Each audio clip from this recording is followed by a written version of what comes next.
এক কষ্টের সাথে বলতে হয় আজকে জুলাই গণঅভ্যুত্থানে 13 মাস পেরিয়ে গেল।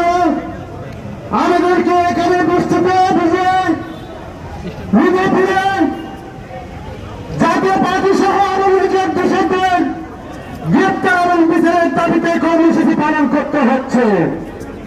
আমাদের জন্য অনেক কষ্টে আমরা দীর্ঘ সময় চাষিবাদের বিরুদ্ধে, গণতন্ত্রের বিরুদ্ধে, গণতন্ত্র হত্যাকাণ্ডের বিরুদ্ধে আমরা সংগ্রাম করেছি।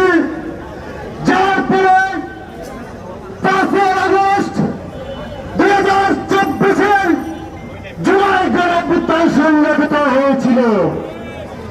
কিন্তু 13 মাস পরে গেল আমরা যাদেরকে ক্ষমতার মসনদে বসিয়েছি তারা এতটাই মেরুদণ্ডহীন, এখন পর্যন্ত আওয়ামী লীগের নিবন্ধন বাতিল করতে পারেন।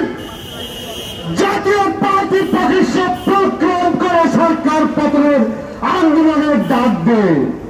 এটা আমাদের যারা জুলাই গণঅভ্যুত্থানে নেতৃত্ব দিয়েছে এবং জুলাই গণঅভ্যুত্থানের সরকারের জন্য অত্যন্ত লজ্জাজনক।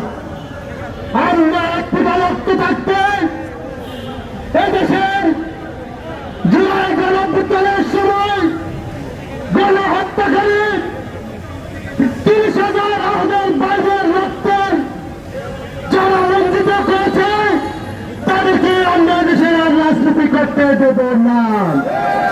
আমরা স্পষ্ট বলতে চাই, জাতীয় পার্টিকে যদি নিষিদ্ধ করা না হয় আমরা পারব না।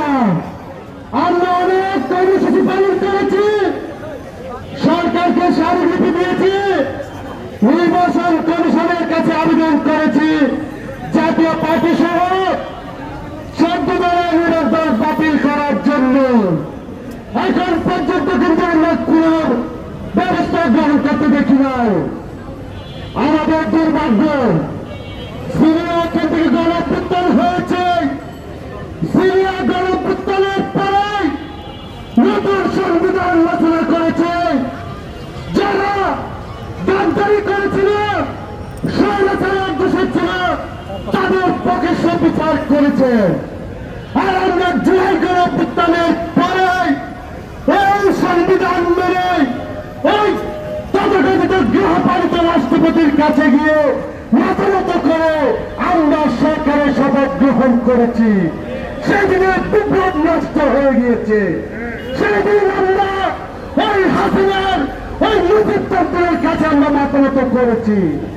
আমাদের দুর্ভাগ্য, গত 1 বছরে আমরা হাসিনার পরিবারের কাউকে গ্রেপ্তার করে বিচারের মুখোমুখি করতে পারি নাই।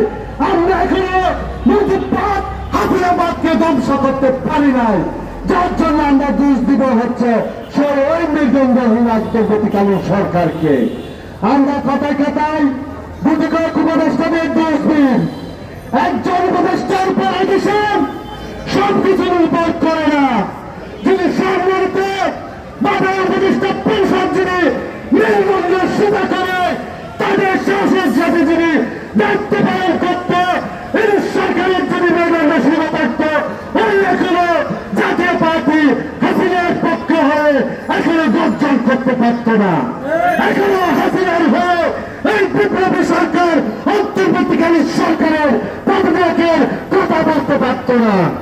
আমরা স্পষ্ট বলতে চাই, যদি জাতীয় পার্টিকে নিষিদ্ধ করা না হয়, আমরা যদি কোনোভাবে জাতীয় পার্টির কার্যালয় তছনছ করে দিই, জাতীয় পার্টির বিরুদ্ধে আন্দোলন করে, আমরা যদি রাস্তায় দাঁড়িয়ে রাস্তা বন্ধ করে যদি জাতীয় পার্টির জন্য রাজনীতি আন্দোলন করি, তখন বলতে পারবো না আমরা মব সৃষ্টি করছি।